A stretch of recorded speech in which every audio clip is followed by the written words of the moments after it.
আজকে আরেকটা ভিডিও নিয়ে চলে আসলাম আপনাদের সাথে শেয়ার করার জন্য।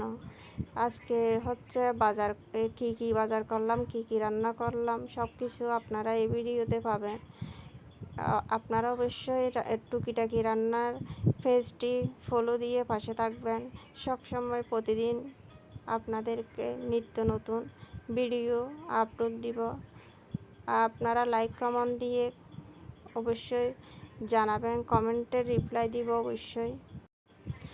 আজকে হচ্ছে পোহা আপনারা কে কী নামে বলেন? কচুর পোহা। আমরা এদিকে হচ্ছে কক্সবাজার ডিস্ট্রিক্টের লোকেরা পোহা বলি। আপনারা কি বলেন অবশ্যই কমেন্টে জানাবেন। পোহা সিদ্ধ করতে দিয়ে দিছি। এদিকে হচ্ছে চুলার জন্য তেল দিয়ে সব ধরনের মশলা অ্যাড করে চুলায় ভেজে নিবে। এদিকে আবার হচ্ছে পোহা